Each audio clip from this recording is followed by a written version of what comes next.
Hey everyone, welcome to You Be the Judge. We're here. I am Dr. Paul Dyer. I know I'm a little bit off screen right now, but I'm a little bit stuck and about I'll be on screen in about 10 minutes, but we have our lovely co-host Marylin Pierre.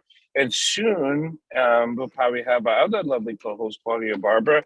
But we got much to talk about. Things have passed through the holiday. The Democrats just moved into another person into leadership. I mean, there's much to talk about, much to do, much work to get done.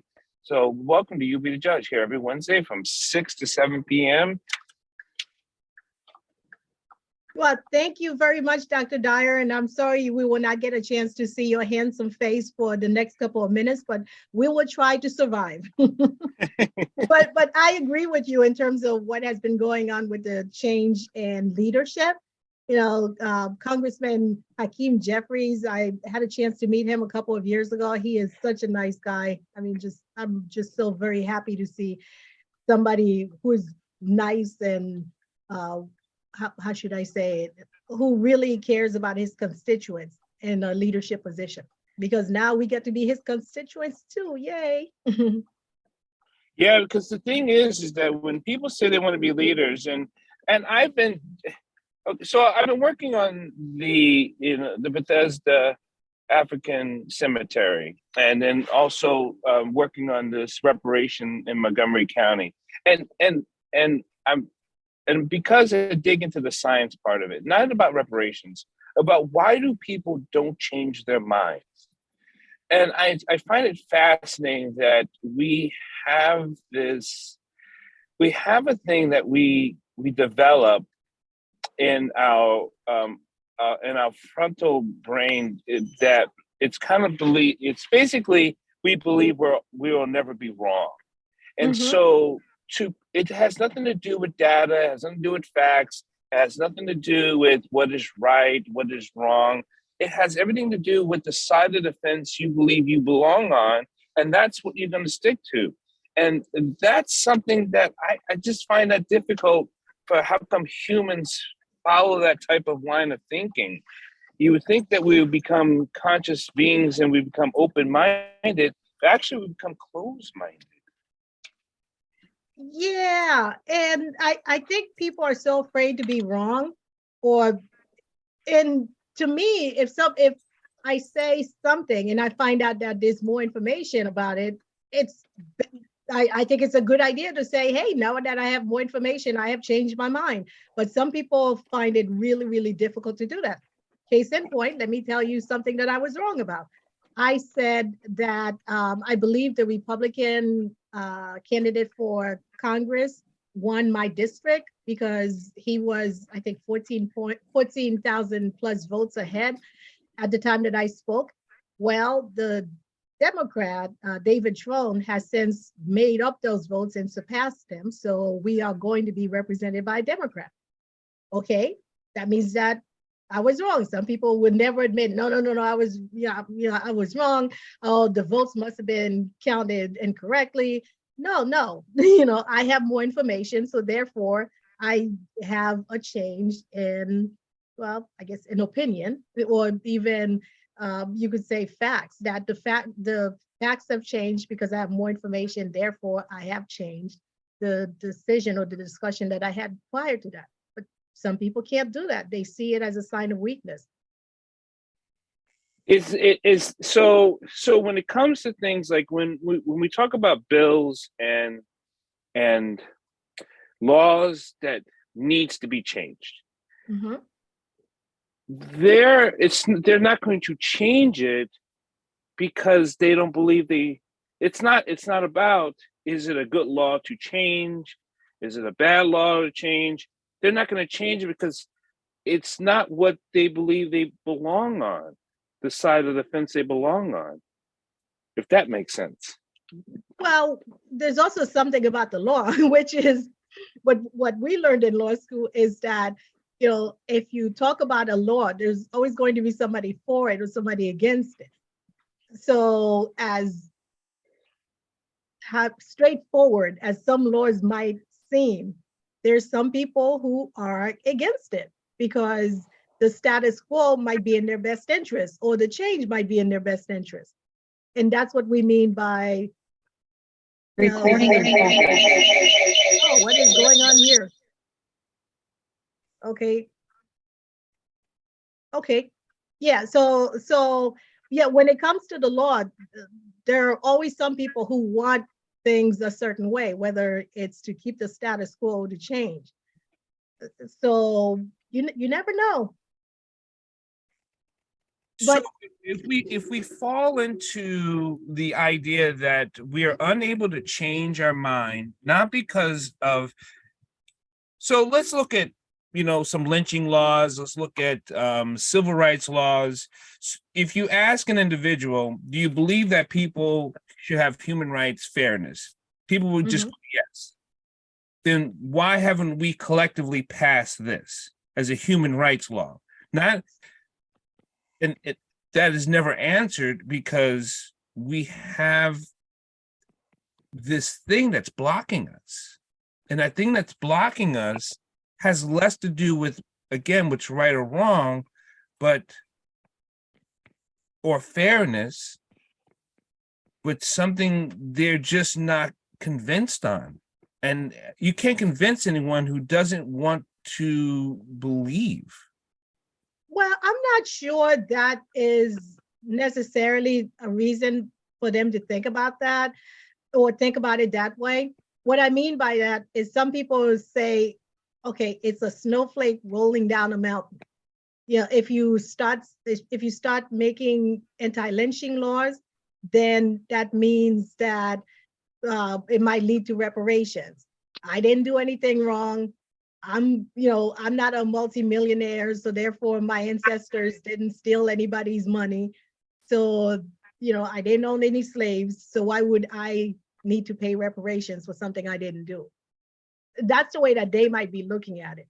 Well, And I think then why pay reparations to why pay something to anyone ever? But that's what I mean. That's why they don't want to admit it, because that starts the ball rolling.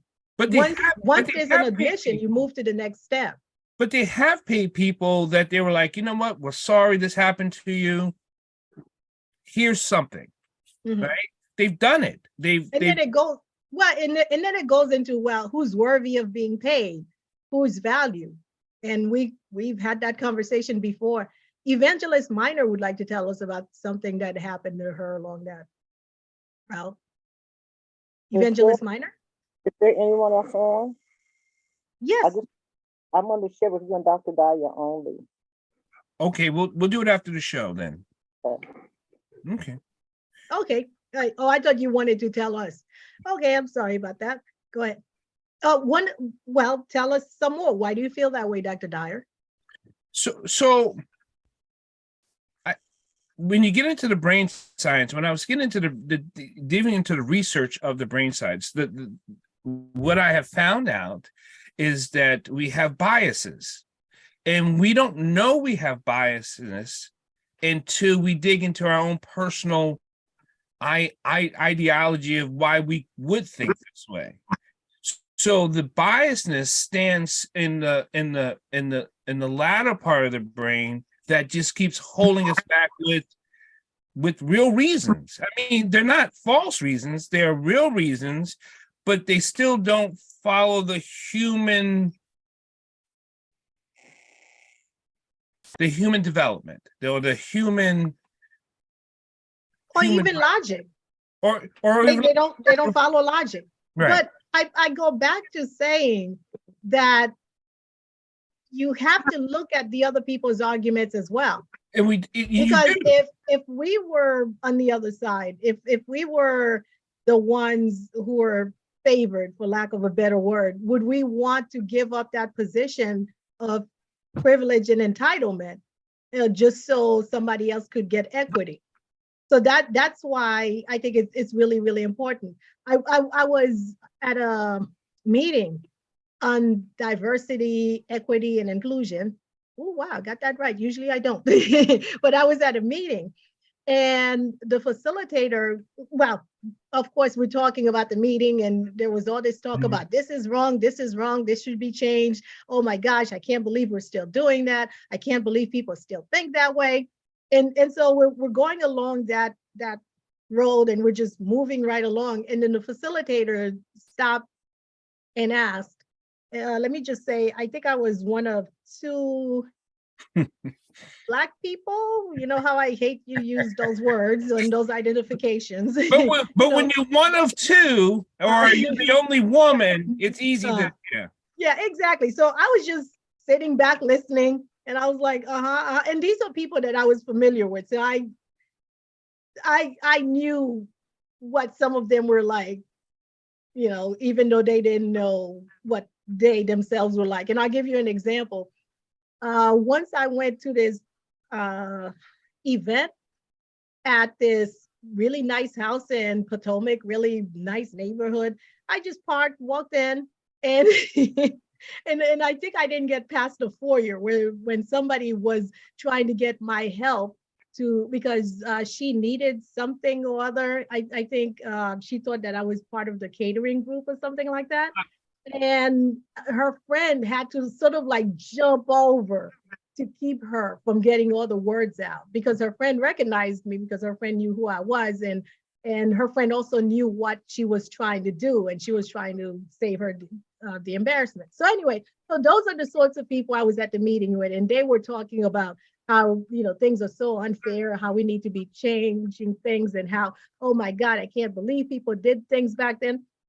So then the facilitator asked the question. The facilitator asked, what would you give up to make things different?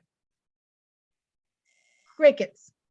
Crickets. And the facilitator, being a trained facilitator, did exactly what she was supposed to do. You know, right. Because sometimes people try to fill in the silence. Yeah, exactly. She did not. She waited and waited and waited and waited and waited. And like I said, I was one of two people there who did not, you know, fit the majority. And we never said anything throughout when they were like, oh my God, this is so bad. You know, things need to change. So therefore, we didn't need to say anything. You know, we didn't need to think that it was necessary to then, you know, jump in and say, hey, this is what, you know, I would give up, because we're like, well, what do we have? And finally,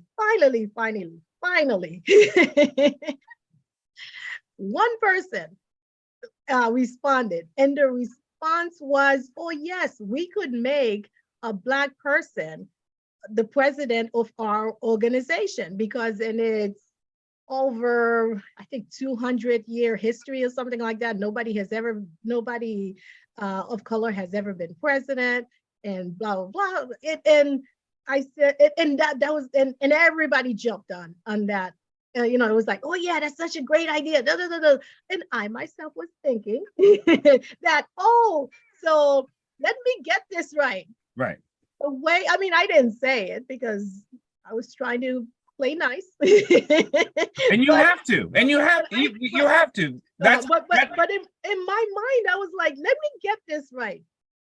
The way, what you are willing to give up in order for someone else to get equity is to get one Black person to work for the organization for free for basically 3 years. Yeah, as president-elect, president, and then immediate past president. That's what they were willing to give up. That's the entitlement that they were willing to give up now, in order for the people to get diversity, equity, and inclusion. Now, I'm the diversity, equity, inclusion chair of the American Red Cross for the area, right? That covers Montgomery, Howard, Frederick. We've gone in now into Anne Arundel. We're really combining. So I the chair, and then I give these classes that you say also to help people understand what it is that we could do better as an organization. That biasness is so rooted into consciousness of thought, that they cannot see themselves as being biased. And it is that privilege that they've never thought of. And why would they have to? Because no one's ever pushed them as a country, as a, the only people that's pushed to privilege is people outside the country. When they talk about the United States, as you know, as a military person, when you're in certain areas around the world, they talk about the United States as being being an evil empire because of its whiteness. And the American people, as a collective American people, are still viewed as a privileged country. So if you ask anyone as an American, what would you give up for another country to have freedom? They also would stumble on that. Mm-hmm. I think it's conversations like these that I hope people listen to and have a conversation with their significant person. Say, do you, not so much ask the question, do you think I'm that way? But what would I give up? What would you give up? What would my child give up? You know, what would they give up? And the back end of that question is, why would they have to give up anything for someone to be equal? Mm-hmm. Right? Because that's the question. Like, so why do I have to give up my car because someone else doesn't have a car? Well, that's material. And we're not talking about material. We're talking about human rights. If we were talking about swimming pools and cars and vacation homes, you can keep it, right? That's something you work for, rock on, right?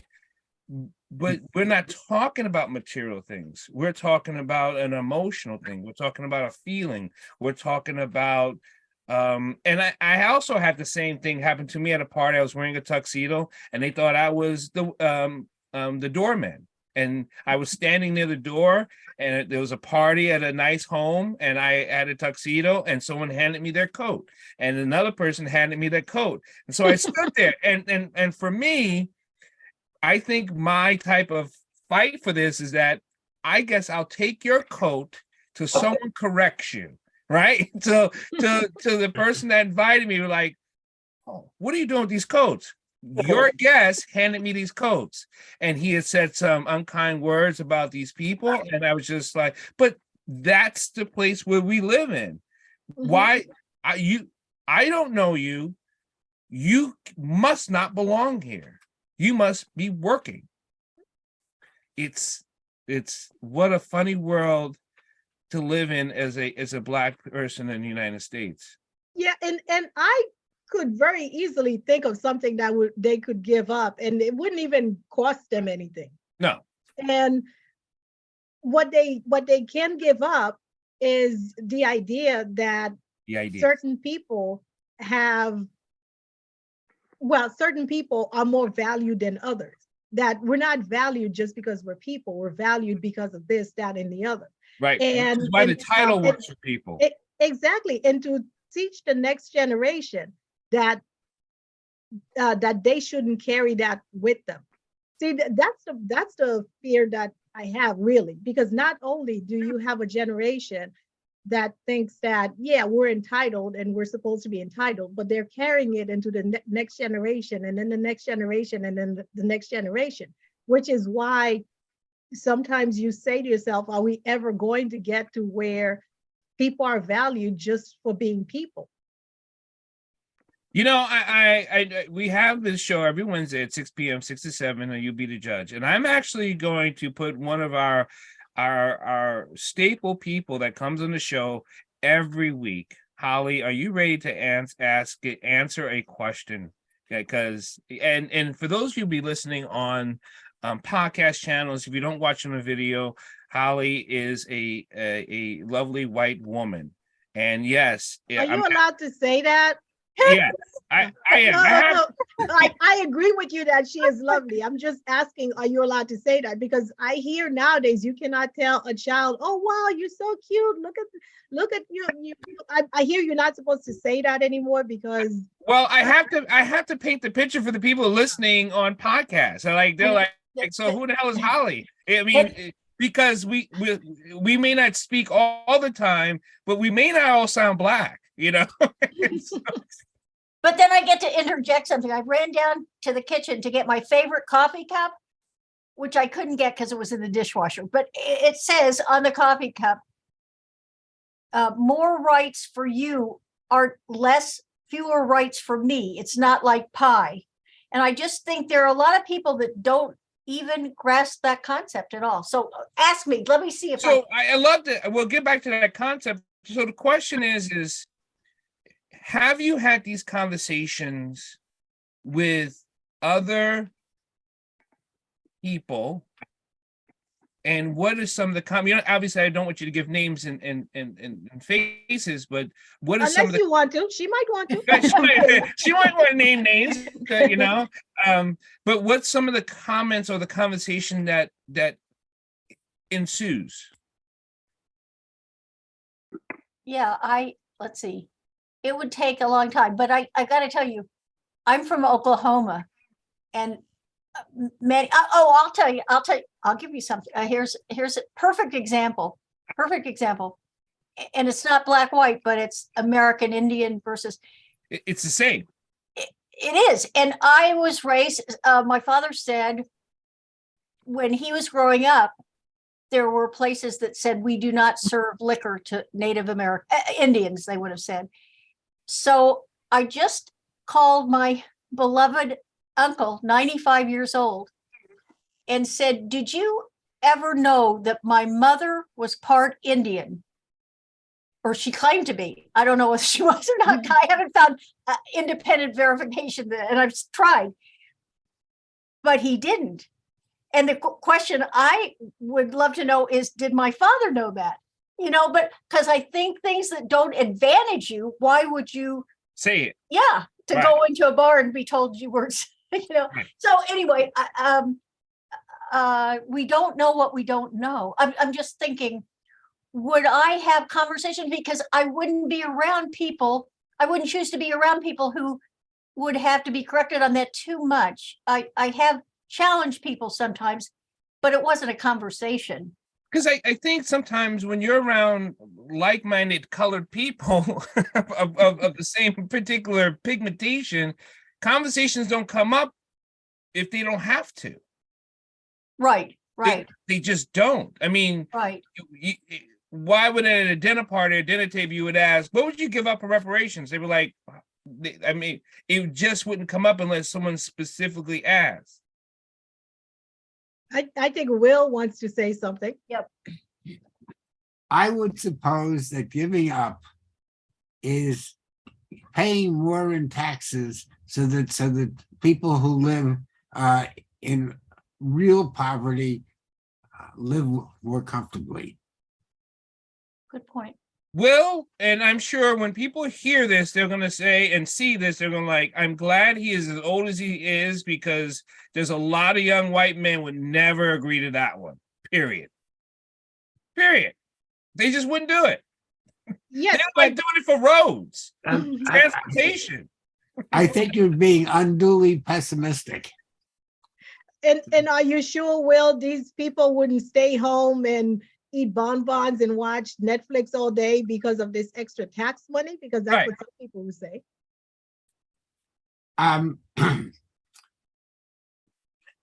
They would buy a $10,000 cheaper Mercedes than the one that they have. Yeah. Yes, there are people who would take in their lifestyle to make sure that people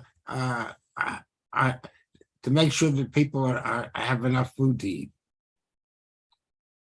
And right now there are an awful lot of people in this country who are not getting enough food. We have some food Even in issues. well, even in the state of Maryland, well, even in Montgomery County, I was so shocked to find out during the pandemic how many people were on food lines, and food is still being distributed. Food has always been distributed in this rich county of ours to people who don't have enough to eat. I love your idea, Will, because that is a great idea, and that is something concrete that could actually be done and achieved. And I hope that there are more people like you out there who will actually do that, because they say that when the people are actually given that money, they don't go out and buy, you know, a more expensive Mercedes. They just use it to invest in their children, to make sure that their children get more food, so that their children could pay attention in class and learn more, so that they could get out of poverty. So it is money very, very well spent. I have yet to see a research that says that that people have abused that money, but people who don't want to give other people that false impression that, oh, well, if I give this up, then, this money is just going to go to waste. I just don't know how to hold on, Bernadette, before Ivy League gets in here. I just don't know. I just don't know how to talk to unconscious rational biasness. I don't know how to give a summation or a conversation to, because that's what we're talking to. We say we talk to systems and things, but if we're always having to battle the unconscious rational biasness, then there is no fight, there is no battle, because they could never get past the way their brain is thinking unconsciously. So the data, the research, the facts, all of it just goes into a lot of nodding and a lot of doing nothing. Go ahead, Bernadette. Yeah, no, I hear you. And thanks so much for this discussion. I mean, yeah, it's very difficult to address unconscious bias, but maybe one approach can be to bring up examples that have worked. We have experience with reparations. This country has given, no, look, we have two, I mean, I can come up with a whole list, but two that come to mind: the Homestead Act. Yes. The 43 million white people, and Marylin, I'm going to give the label of white people because that is the social construct that has been put together by the United States, the country in which we live. So 43 million people of European descent in this country can trace their wealth to the Homestead Act. And the Homestead Act is a form of reparations that wasn't even rooted in addressing needed repair for the beneficiaries of the Homestead Act. And as a nation, it was decided that this had universal benefits. It wasn't just for those people who were benefiting from the Homestead Act. And then another program was the GI Bill. The GI Bill was reparations for the World War II soldiers and other, I think, Korean vets and might have included Vietnam vets who came back to the United States, and the government decided that they needed subsidized education and subsidized housing in order for this country to build up its middle class that would help the entire nation. And people of African descent who put their lives on the line during World War II, the Korean War, and Vietnam War did not benefit to the same extent as US veterans of European descent from that GI Bill. No, they didn't. But doesn't that go back to the Homestead Act? The reason why the people who voted on it didn't have a biasness is because they look like them. Right, but what I'm saying is, this is why we need maybe a plan two is to emphasize the universal benefits of benefiting people. I think that, for example, the reason why also we have a disadvantage in the United States is because we don't have a universal social safety net that provides health care, including mental health care, for people to deal with their fears. Mhm. When you have a healthier population, when you have a less desperate population, you are less likely to see somebody else's gain as your loss. Which kind of goes back to, how do you talk to the said, because you're talking to the Senate or this committee or this city council, and there's multi types of faces on there, right?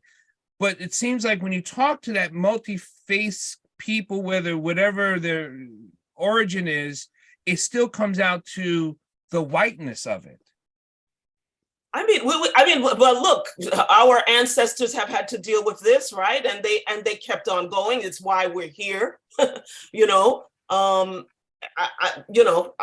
It's easy for me on the sidelines to talk to you when you're on the committee and say, keep on going, you know, like, keep on going, Dr. Right. You know, Dr. Paul, you know, but, you know, if, you know, King, you know, some of us know, right? I think you might know, Dr. Paul, that some people are doing things and we think we're not going to see the benefits. It's going to be our kids. It's going to be our grandkids. Right. I think Marylin and I here, I don't know how many here are recent immigrants, but I can use my mother as an example. When my mother did not want to leave Haiti to come to the United States, but she was forced to by circumstances. And fortunately or unfortunately, she never thought that any of the sacrifices she was making would redound to her. She only thought, this is for my kids. It's not good for me in the short run, but my kids and my grandkids are going to benefit.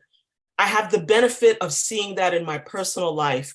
And I think that because too many policymakers are engaged in short-term thinking, because we have short election cycles, they're not doing the groundwork of saying, you know what, I may not see the benefit for myself or for my community immediately. It's going to be 20 years down the road. It's going to be for the next generation, you know?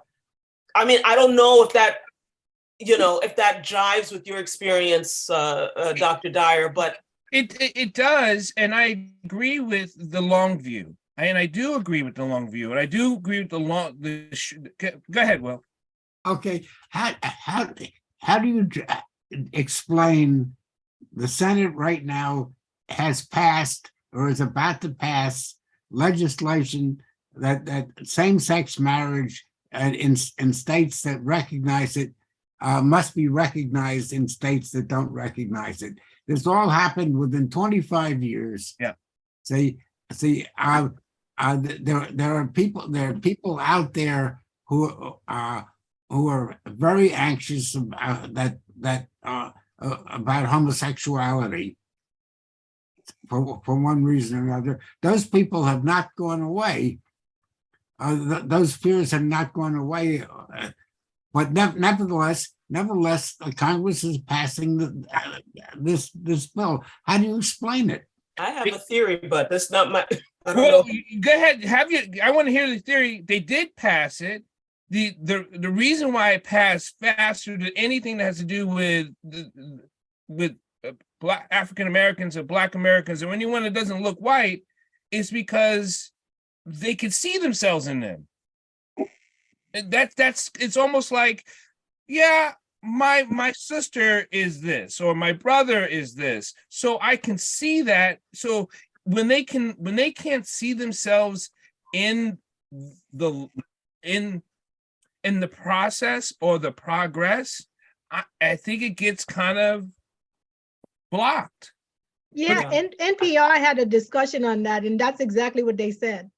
They said that people know people who are LGBTQIA, and so because they know these people, people who identify as LGBTQIA, then it's easier for them to say, oh, okay, I understand that.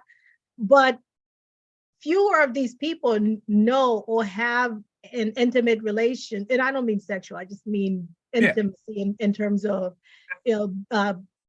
a relationship where you could trust someone to be your true self with them. So fewer people have no people of color in that sort of close relationship.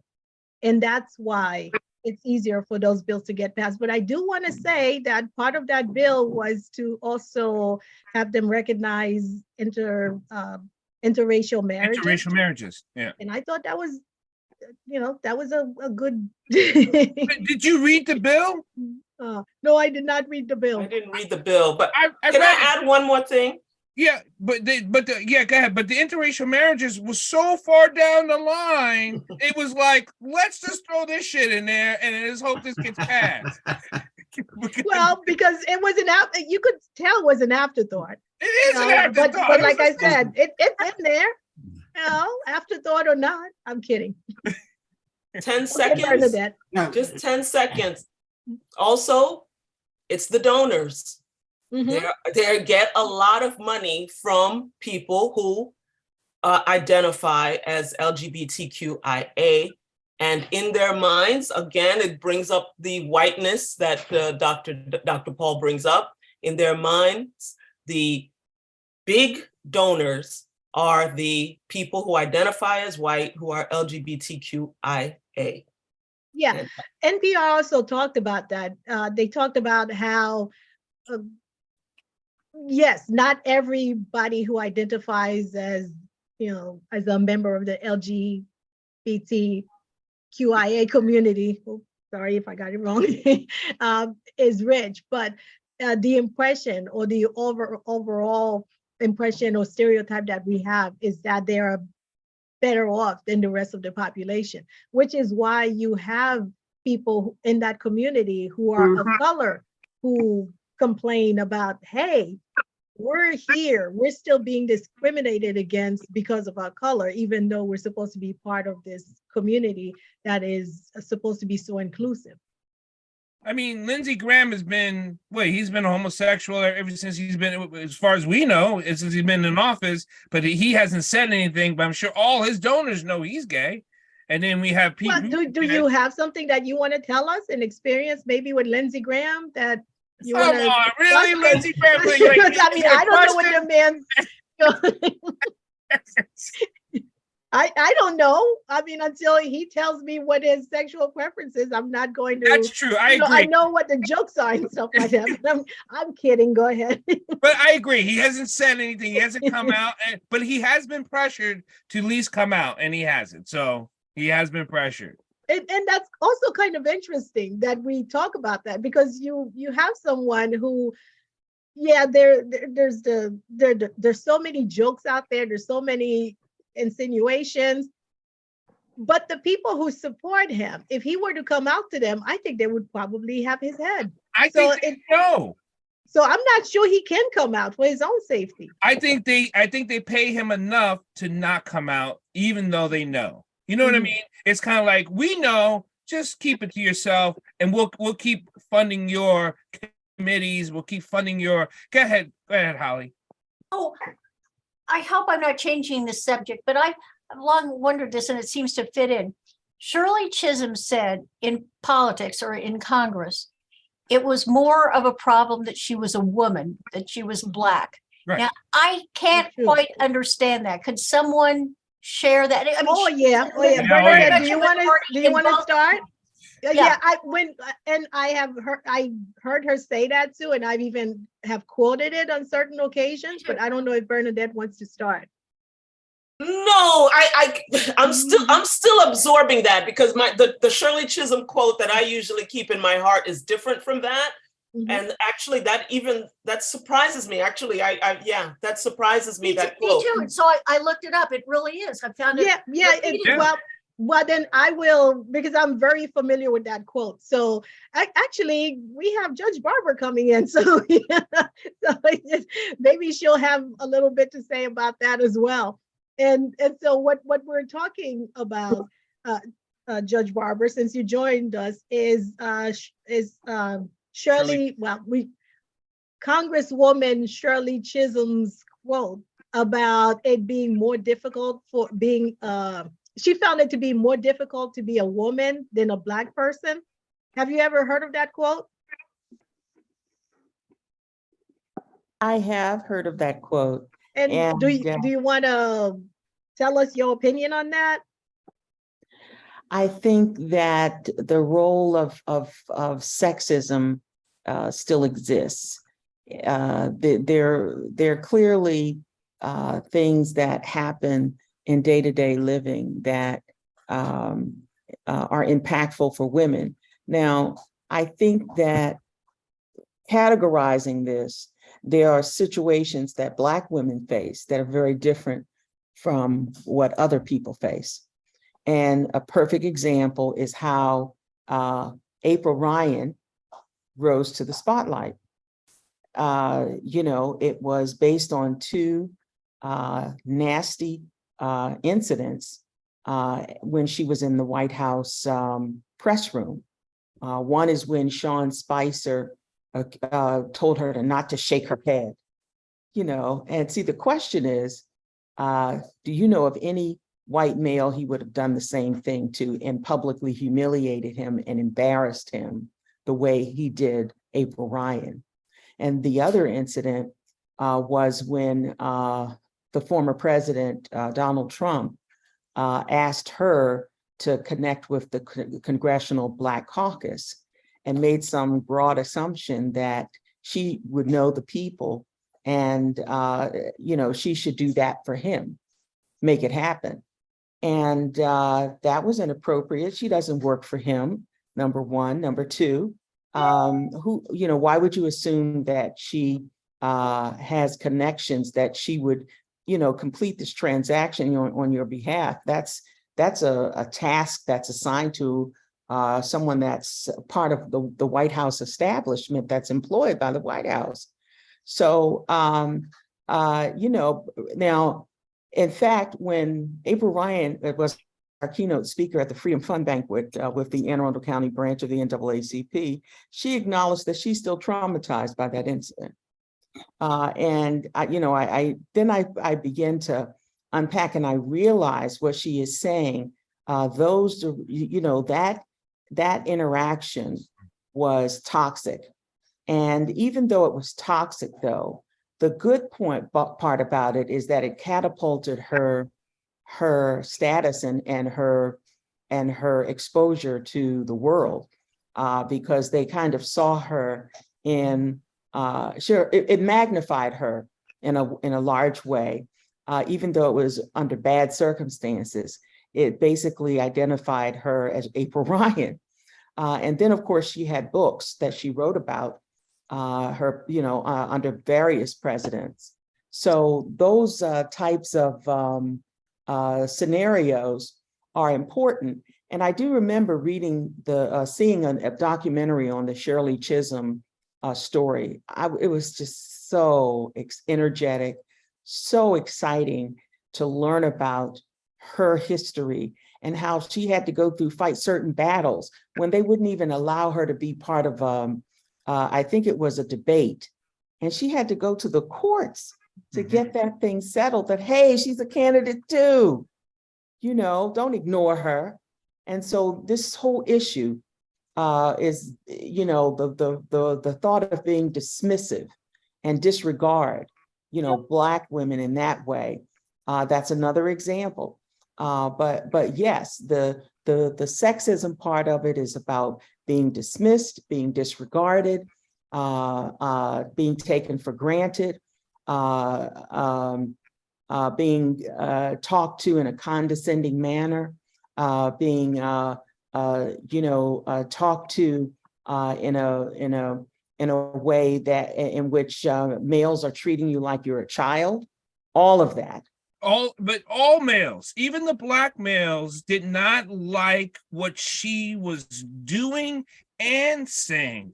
So going back to answer your question, Holly, that's why it was so difficult for her to be what she was in the 60s as a woman. Now, we ain't talking about just her skin color. Black men didn't like her doing what she was doing. And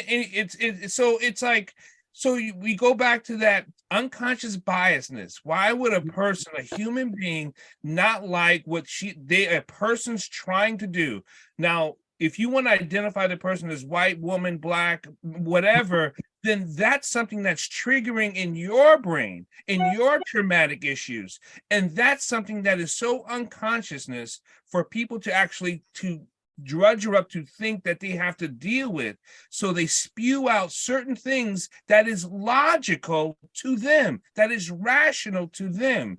Well, when we also consider how many men voted for Trump instead of Hillary Clinton because Hillary Clinton is a woman, and the fact they couldn't have that, they could not have a president that's a woman, out of the question. There's no way, even though she's more than qualified, but no, that's out of the question. And that had everything to do with sex. Had nothing to do with her qualifications, but everything to do with the fact that sexism still exists in this country.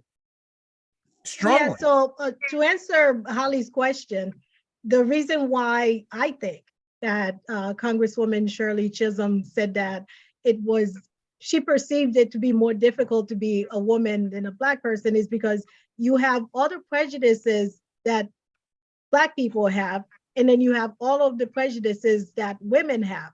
And what happens is that there are more prejudices accepted against women than people of color. So you have all these things on your shoulder at the same time.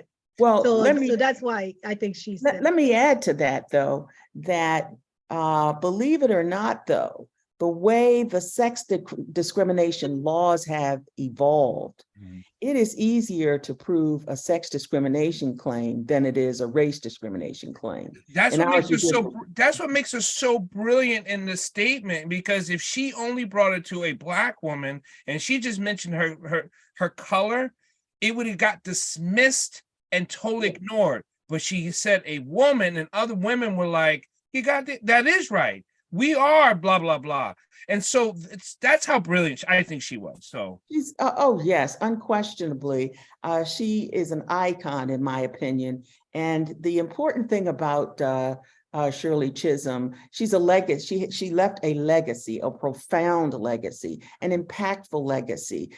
We can walk through her history of her candidacy and all of the challenges that she faced as a candidate.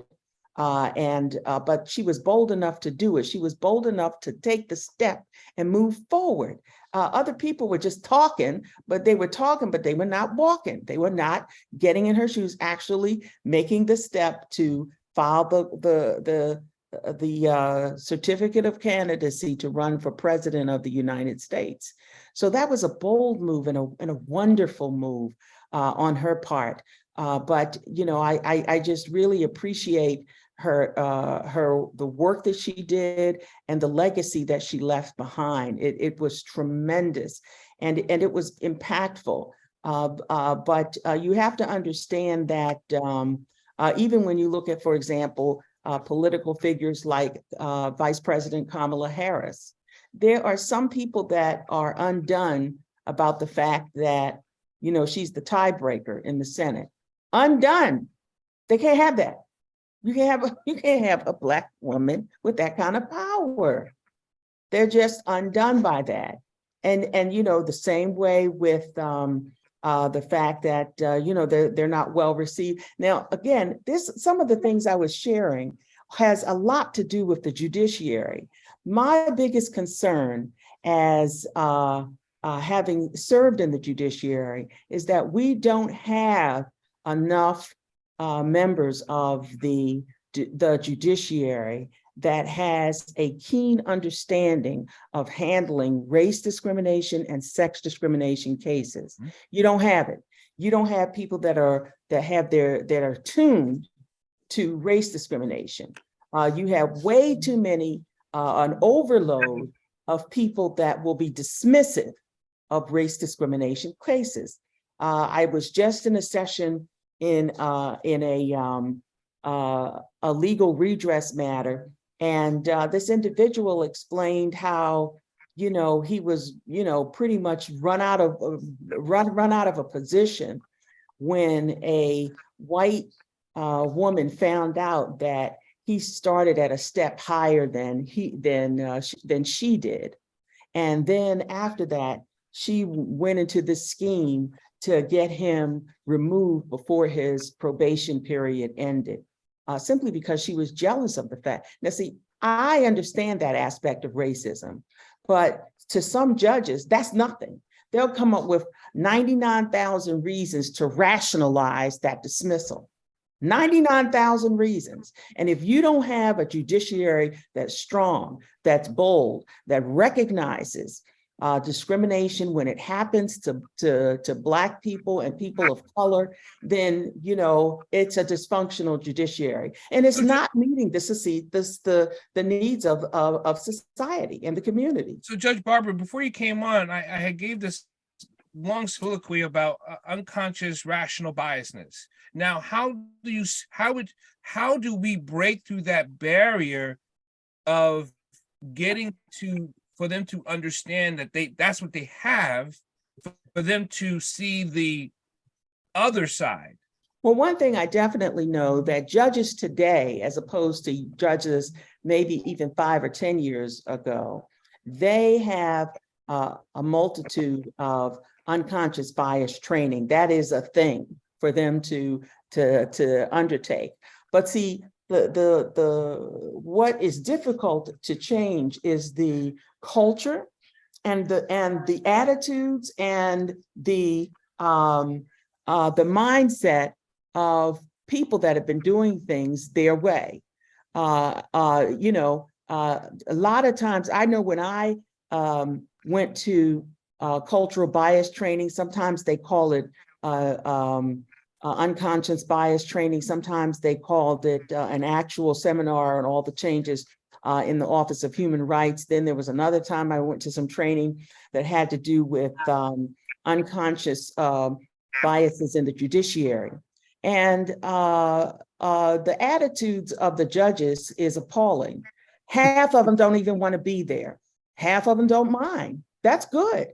But half of them do not want to be there. They find this training repulsive. They find the training a waste of their time. They find the training something they don't need. All of these. Well, let's talk about that, because the ones who don't want to be there specifically, they're the ones who are saying, I'm not biased. Why are you saying I'm biased? Exactly. Why do I have to waste my time being here? Why I have to waste my time? I have a Black friend. Right. Or I'm married to a person of a different color. So exactly. I don't need this. And, you know, I will go as far as to say that I am aware that there were some judges that actually played hooky from the unconscious bias training, and they got away with it. It's not like they get, they don't. Who holds them accountable? Right. Who holds them accountable? It's exactly right. That's exactly right. They feel no compulsion to come. And at the time that they skipped out on it, it was supposed to be mandatory training. But they're very dismissive to the whole topic, very dismissive to the fact that it was mandatory. Oh, I don't have to come. If person A is not coming, then I'm not coming. I have a case, and they'll camouflage it with, I had a case that I needed to work on to get out, blah, blah, blah, blah, blah. But no, the real reason you didn't show up is you didn't want to be there. And see, those attitudes are prevalent in the judiciary. And to the extent that they are rooted out, they're not. There are people there that have these attitudes, and they take these attitudes when they have people, and they're presiding over discrimination cases, Title VII cases. A lot of them just see it as nuisance cases.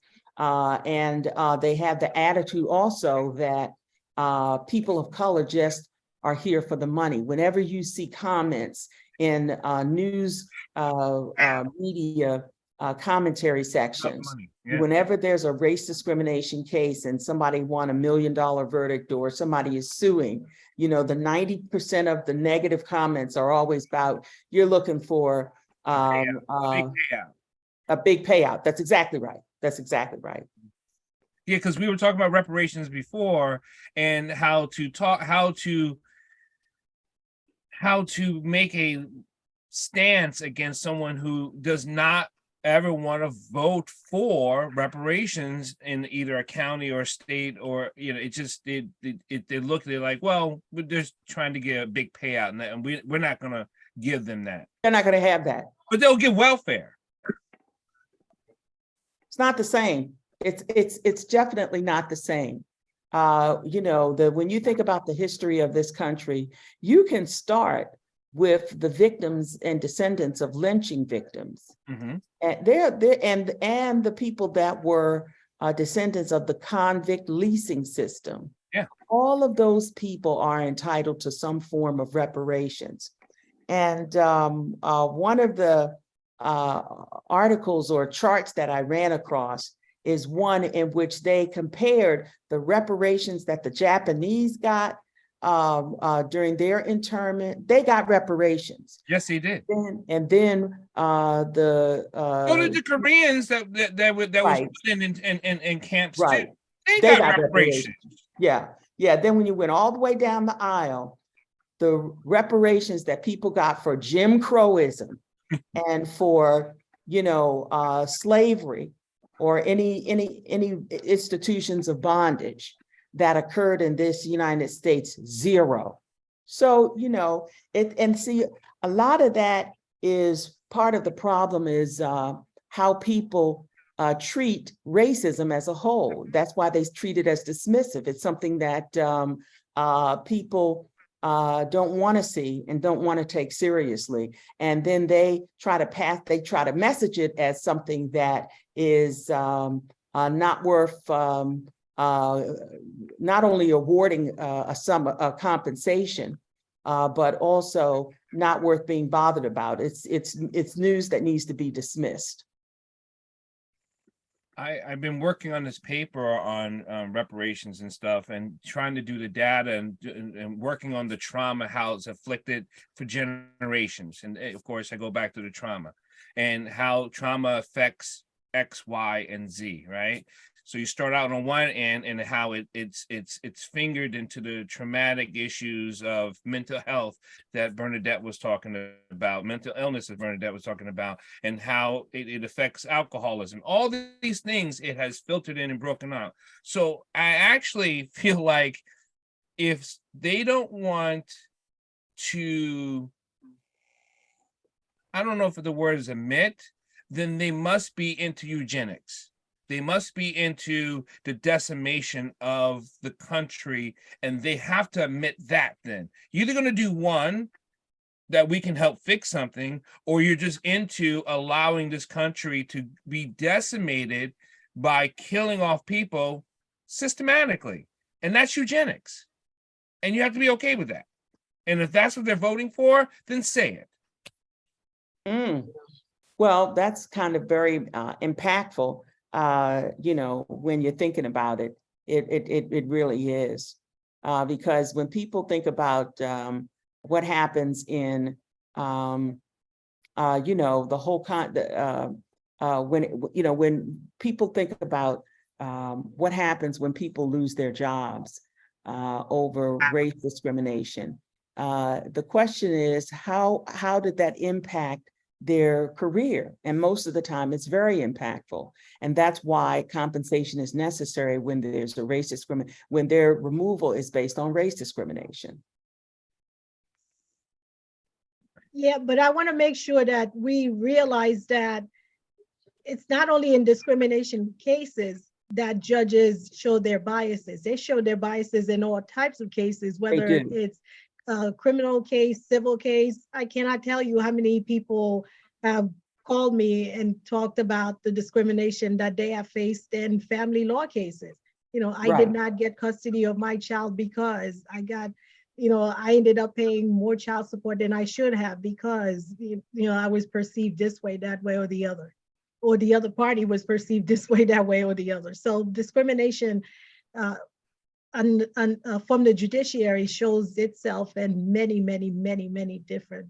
When it comes to litigation, isn't it easy to dismiss someone in family and criminal because you can